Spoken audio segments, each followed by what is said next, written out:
There's our Cobs 8282 corn variety. It is already 85 days old, and you can see the cobs are long. It's about 9 inch, so it's very long. So that's the average, or maybe let's say that the average is 8 inches long. 8. So it's very long. So to sustain and to have a corn like this, the corn is about 9 to 10 feet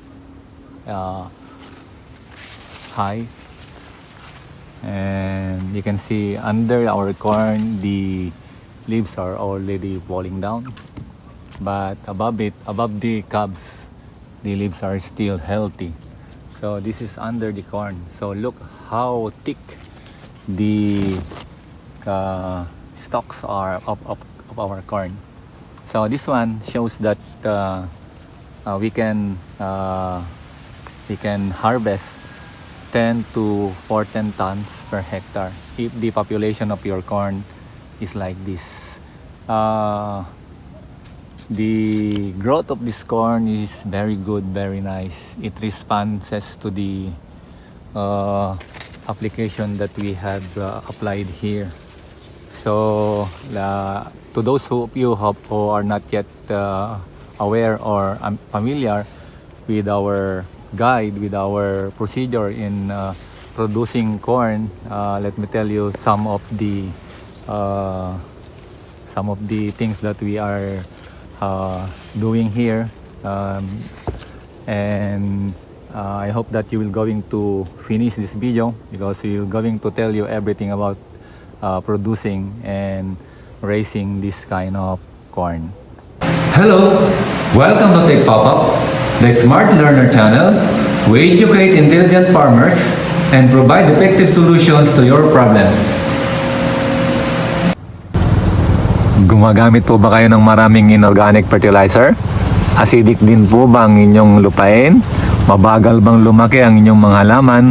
Panahon na po para pagandahin at pababain yung paggamit ng inorganic fertilizer. Kayo po na nag-o-organic, pwede po ninyong gamitin ito. Kayo po na natatakot sa mga insecticide, natatakot sa mga iba't iba pang mga chemical na inilalagay sa halaman, pwede po sa inyo ito. Tayo po ay gumagamit ng probiotics o itong lactobacillus lactic acid. Ito po ay nagpapaganda o binabalik niya yung ganda ng lupa. Binubulok po niya ng madalas o mabilis yung mga pwedeng bulukin sa lupa, kagaya ng mga dahon, yung mga rice straw. Pinapabilis po nito ang pagbubulok, at ang ginagawa po niya ay yung mga binubulok po ay ginagawa po niyang amino acid, na yung amino acid ay nagtataglay ng nitrogen, at ang nitrogen ay nagpapaganda sa ating halaman para ito'y mabilis lumaki at magaganda, malalaki po ang bunga. So subukan po ninyo itong ating probiotics, itong ating 3K fertilizer, at para gumanda ang inyong halaman at maibalik yung dating matabang lupa. So our corn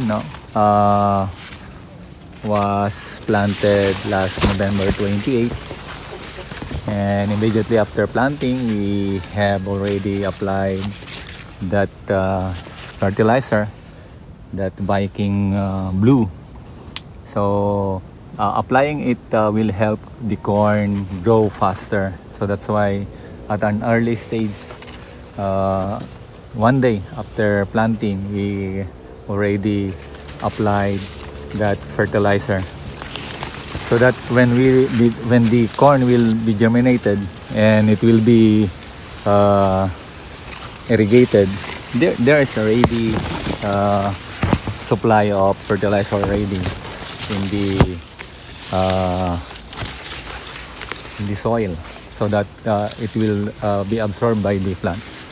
So our corn, as I have said, or maybe you can see that it's about 9 inches long, 9 inches long, and that's the average that I can see. There are only few that is about 6 or 8 inches long. So there are also small like this one. Yeah, this one. But the average size of our corn is 9 inches long. So this is how nice this Cobs 8282. Though it is very expensive. I bought this one, the 10 kilos of seed, 7,300 Philippine money, and that is more than $100, maybe $120 in US dollar. So the Cobs are already drying. Maybe now they are already 85 days old. So I will going to wait another 30 days before it will be harvested. So look at the corn of my neighbor. They are a little bit lower, not comparing to our corn that is very high. Yeah. So their Cobs are smaller compared to our the Cobs of our corn that I have said a while ago. It's about 8 to 9 inches long. So after irrigating it, maybe 7 days after planting, after sowing, we already prepared the foliar fertilizer. The foliar fertilizer is very important. It is for me. It is necessary. It is a must. I will not going to plant corn without foliar fertilizer, because in my experience, in the last 3 years, this is my fourth year of planting this one. Last 3 years, I have observed that applying foliar fertilizer improves the harvest and performance of this corn. So this is one thing that I should tell you. If you want to sustain the fertility of your soil, like this one, you can see a lot of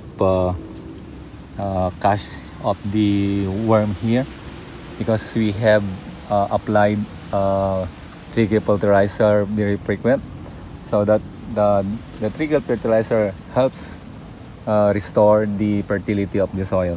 So under this corn, you can see cash of the earthworms. So this one, if I will going to plant again in a year, I am planting corn twice. Every corn that matured in 4 months. So in a year, there are 12 months. So we can produce 3 times, 1 rice, 2 corn. That's how that is our activity here in a year. So we need to make our field busy to produce more and to sustain the need of the Philippines in corn and rice. So to do that, we should sustain the fertility of the soil. So that's why we are using that probiotic, that microorganism that will sustain the fertility of the soil. So we are using organic and inorganic fertilizer to sustain the fertility of the soil, because that is very important. In other corn, in my neighbor or outside this corn planting area, their corn are smaller, though there are corn that the height is also like this, but when you look at their Cobs, it is smaller, not unlike this one. It's smaller because it is not supplied with much nutrients that is needed by the corn. So that's why we are telling you that in order for you to follow our steps, to have more harvest like what we have here, so you can see our corn. They are bigger cobs, as I've said. It's about 9 inches long. So that is very long, and it's very nice because that indication, no, we're going to harvest more here, no. So to have more idea and to have more knowledge about planting corn, follow or subscribe to our channel so that you will going to have this kind of corn, no? You can also use the foliar that we are using, especially the tricky fertilizer and the power grower, the BB tall, and especially the heavyweight tandem that will make your corn heavier. So we are using heavyweight tandem to our rice and corn so that the weight of the corn kernel will be heavier than the ordinary corn that are not using that heavyweight tandem. So I know that there are a lot of you are following our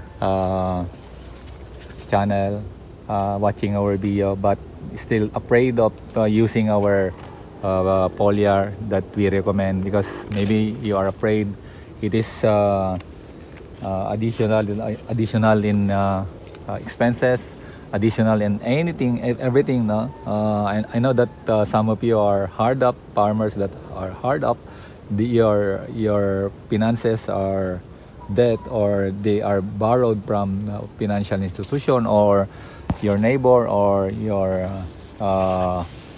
loved ones who are capable of lending you money, but to test or to try something that that you haven't tried yet is a risk. But for me, I have tried that, taking a risk several times. But if you will not take a risk, if you are afraid of failing, if you are afraid of losing, if you are afraid of having your expenses not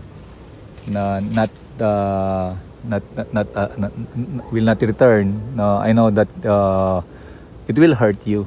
It will definitely give you a headache because it's not easy to have that debt that you cannot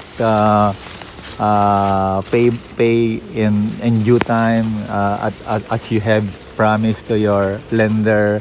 So what I have done, I also during the early days of my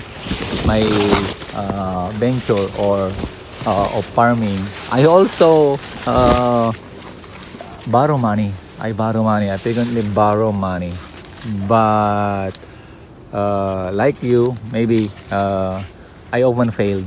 But the time arrives that I have learned, I have already get the sequence, the timing, the secret of producing corn, rice, and timing, so that the failure sequence or the failure will be eliminated.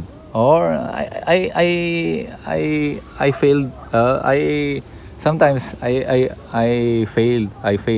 I still failed, but not that often that had been done before. So today, as you can see, the outcome of taking risk. This is the outcome of taking risk. This is the outcome of trying my own. This is the outcome of not listening to other farmers' comment. This is the outcome of trying my own solution. This is the outcome of making this possible. So God had blessed me, and He answered my prayer. So you can do it also in your own. Do not just listen to farmer who discards you. Do not just listen to farmer who had experienced failure. Do not just listen to farmer who have those kinds of ups and downs in the past. No? Like me, I have also experienced that. But to tell you, if you will not going to continue, if you will not going to just go on, no, you will not win, you will not survive. So they have said that losing can be conclude when you stop. But if you will not going to stop, if you fail but you will not going to stop, surely the time will come that you will win, and that is guaranteed.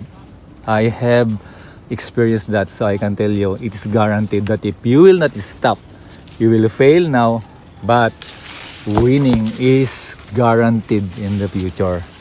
Don't stop, just go on, plant and plant and plant. God bless you.